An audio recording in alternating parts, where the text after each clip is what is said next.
For 23 years, we watched the man considered the greatest of all time redefine professional wrestling. We saw the evolution from the little shorts to the rapper to Super Cena to the never seen. For a time, it felt like we couldn't get rid of John Cena. Fresh new faces, Daniel Bryan, The Nexus, CM Punk, Bray Wyatt, just to name a few. Couldn't take him down. We called him Super Cena, not as a term of endearment, but to express our frustration with the same old song and dance. Eventually, he went away to Hollywood, the very place he swore he'd never go. Then the landscape shifted.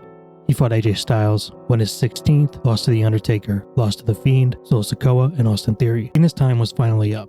On July 6, 2024, at Money in the Bank, John Cena announced that 2025 would be his last year. He was going on a retirement tour. After all this time, the reality sank in. John Cena is leaving. All this time we wanted him to leave, but now he's actually doing it. I don't want him to leave.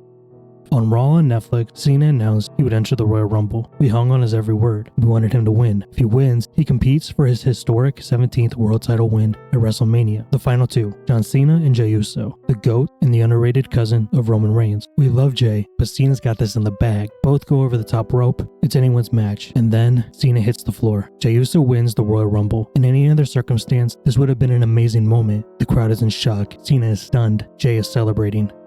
But even he can't believe it. But there's still one more shot.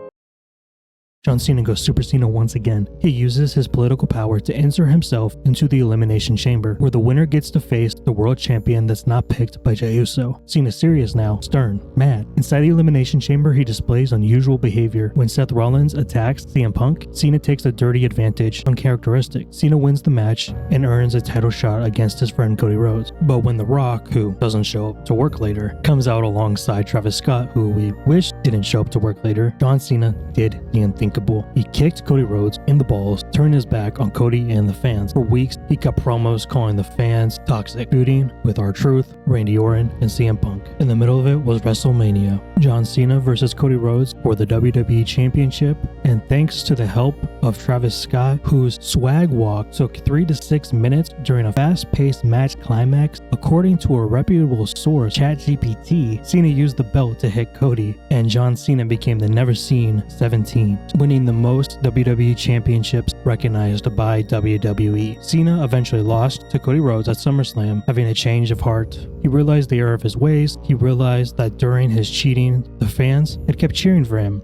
For almost the first time in his entire career, the fans were cheering for him, while he was calling them toxic. Now without the title, Cena went on to have more matches. The tournament began to decide his last opponent, an honor that would be earned, not given. The winner of that tournament, after defeating Yvonne Evans, Carmelo Hayes, Solo Sikoa, and LA Knight, was Gunther. Now our story can begin.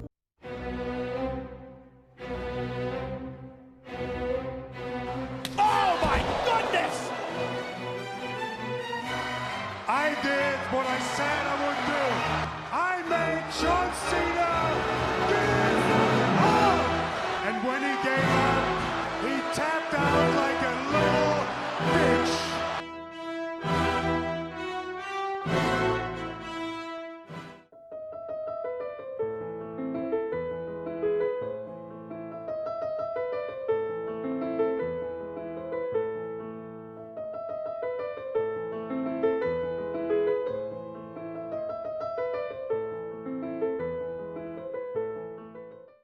Gunther, formerly known as Walter, is not your typical WWE superstar. Until the Ring General joined the now defunct NXT UK brand in January 2019, he was the last wrestler you'd expect to see stepping into Vince McMahon's company. However, this was a unique era. Paul Levesque, known in the business as Triple H, was in charge of the NXT brand at this time. He treated it almost as a super indie, a place where wrestlers from all over the world could come and put on amazing matches that you wouldn't typically see under Vince McMahon. While some talent broke through, many either stayed in NXT, returned there, or failed on the main roster. Names like Finn Balor, Samoa Joe, The Undisputed Era, and Ricochet, just to name a few. All were amazing talents, yet all were missing something from Vince McMahon's specific list of standards. NXT became so successful that it expanded into a second brand, profiting off of the wrestling boom of the British and European scenes. The most notable star of that scene was Walter. So when NXT UK was created, it was only a matter of time before the Austrian was signed and elevated to the title picture. Walter won the NXT UK title, defeating Pete Dunne on April 5th, 2019, beginning a historic run of 870 days. If this were treated as a main roster world title, he would rank number 7 all time, sitting just below Pedro Morales' 1,027-day reign. Walter eventually lost the title to Ilja Dragunov in what is, in my opinion, one of the greatest matches in WWE history. Throughout this run, Walter won often, but he had to learn from his opponent. Coming from a region with the world's greatest technicians, he couldn't just grab an opponent and body slam them. He had to lock them up, roll them around the mat, wear them out, and break their limbs. He learned this the hard way when he first faced Ilja, because he didn't actually beat him. Sure, he retained his title, but he didn't pin him, and he didn't make him submit. Ilja didn't quit. Ilja passed out. Walter didn't beat Ilja down, he worked him down. He destroyed his joints and chopped his chest until finally he couldn't move. In that first fight, Walter got lucky.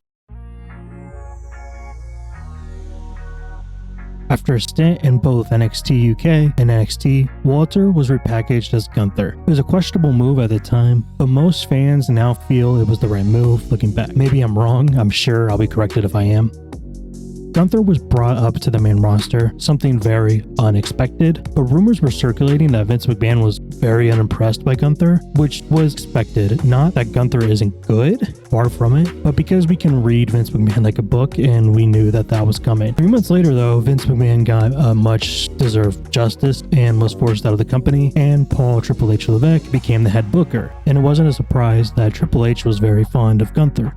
That next WrestleMania, Gunther had a banger of a match with Sheamus and Drew McIntyre for Gunther's Intercontinental title, which he had held for 296 days going into it. And this is considered the match of the night by a lot of people, showing that Gunther has a strong work rate and is constantly producing high quality matches. Gunther fell short in a lot of fans' eyes. In a world of CM Punk's, John Cena's, Roman Reigns, Cody Rhodes, Gunther fell quiet and to a lot of people boring. Gunther lost his Intercontinental title after a historic 666 days, the longest of all time, to the underdog Sami Zayn. Then he quickly earned a shot against world champion Damian Priest and won. Here's where we're catching up to the introduction of this story. Jey Uso is a fan favorite, stepping out of the shadow of his cousin Roman Reigns. Jey earns opportunity after opportunity, but can't win when it counts. And when he faces off against world heavyweight champion Gunther, he doesn't get the job done. But the final two, John Cena, Jey Uso, the GOAT, and the underrated cousin of Roman Reigns. We love Cena, but Jey's got this in the bag. Both go over the top rope. It's anyone's match. And then Cena hits the floor. Jey Uso wins the Royal Rumble. We're stoked. People say online that he can't wrestle and that the only thing he does is say his catchphrase, yeet. But they don't know the story. They haven't been through the ups and downs like we have. Jey's finally gonna do it. Jey wants to prove himself, and what better way to prove the doubters wrong than to tag out the one they say he can't beat.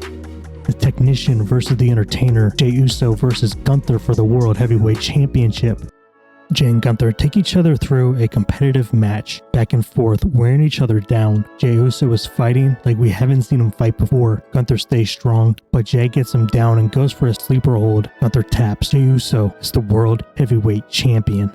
One of the biggest underdog stories in WWE history unfolded underneath our noses, and I'm sure we will do a full video about Jey Uso at some point. But Gunther showed a dangerous side after this, taking offense at longtime play-by-play commentator Michael Cole, reminding fans that Gunther tapped out. Gunther got physical with Cole before Pat McAfee, former Indianapolis Colt WWE analyst and friend of Michael Cole, stepped in, bearing the brunt of Gunther's attack. This led to a match between the two at Backlash, where Gunther showed a monster-like style, beating down McAfee, who has pro wrestling experience, but looked helpless in the ring with Gunther. After this, not much happened with Gunther until he beat Jey Uso to regain the World Heavyweight Championship, which in my opinion felt rushed. It was leading into a match against Goldberg, and the WWE legend and self-sabotager gave Goldberg one of the best matches he's ever had, defending his World Heavyweight title. Goldberg retired, then complained that his retirement match on the biggest TV network wasn't big enough for him. Gunther feuded with CM Punk, one of the best talkers in WWE, which meant he had to step up his game, and he did. In this feud, Gunther mastered his signature cocky smile and laugh that makes you want to smack the shit out of him, and the condescending tone that really defines his character. He believes he is the greatest thing to grace pro wrestling, and he lets you know it. When he speaks, you feel it in the tone of his voice, the words that he's saying, and then of course, the way that he wrestles. At this point, the dissection of his opponent through the match began to start during his promos as well. All that being said, it wasn't enough to stop Punk. As CM Punk defeated Gunther for the World Heavyweight Championship at SummerSlam, the iconic moment happened. Seth Rollins came out, who had been injured, or so he thought, dropped his crutches, cashed in his Money in the Bank contract, and won the World Heavyweight Championship only 5 minutes after CM Punk did. But that's a story for a different day. Since his loss to Punk, Gunther was nowhere to be seen. His name was not even mentioned on TV. That was until the Last Time Is Now tournament was announced. The winner earned a chance to compete against John Cena in his last match. Gunther was one of the names, and looking at the bracket, Gunther was nearly everyone's prediction. The first time we saw Gunther was against the young NXT standout Javon Evans, and Gunther was different. Gunther was serious, then, using the classic entrance music that he possessed when he was in NXT and NXT UK. Instead of suits and trench coats, he wore a black robe like a boxer ready for battle. Although, going into every match, fans thought he was going to win, he looked like he was close to losing at times. So much so that by the time he got to the finals, the fans were split on whether he or LA Knight was going to win. But just because Gunther got knocked down, he got back up, defeated LA Knight, and earned his shot to compete against John Cena. Gunther didn't care about being in the ring with a legend. He didn't care about the opportunity. He wanted to embarrass an entertainer. He went on interviews to make that clear, and he cut promos on TV. And most importantly, he wanted to make the man whose catchphrase is never give up, give up. So we get to the night. A night we didn't feel like would ever come. Even though we'd hear the occasional, he's not really retiring. It was time for his last match. For 23 years, the man that defined sports entertainment versus the embodiment of professional wrestling. John Cena versus Gunther. The match was amazing. It's incredible the work John Cena has been able to put on, and he truly never stopped getting better. Even when his body got weaker, his mind and his ring work got better. Other than occasional bad opponents or squash matches, he didn't have bad matches in the back half of his career. Gunther took Cena to his limit, breaking down the legend piece by piece. For the first time ever, we wanted Super Cena. We wanted him. We chanted it loud. We wanted the 5 moves of doom one more time. We wanted the infamous 5-knuckle shuffle for the last time. Gunther puts our hero in a sleeper, the same sleeper that Jey Uso used to take his championship from him. But Cena gets up. Come on, Super Cena. Gunther takes him down. No. Up and down. Up and down. Down. With a smile on our hero's face, he lets go. He gave his all for the business he loved, and he taps out. When Gunther stepped out on Monday Night Raw after John Cena's last match, he boasted about defeating our hero, claiming he made him tap like a little bitch. When he went backstage, he was met by Adam Pearce, who was very upset, yelling at him and telling him to go home. Gunther also encountered other members of the roster, and most importantly AJ Styles, whom he began feuding with. So believe it or not, everything before was actually set up for this point I actually want to talk about now. So everything before was actually counterpoints to a lot of the criticism Gunther gets. So first of all, Pearce yelling at Gunther and sending him home was criticized because it was apparently an emasculated Gunther when he should be a monster. But Gunther isn't a monster. Even at his most angry, emotional moments, he wasn't a dominant monster. The closest he ever got was against Pat McAfee. But even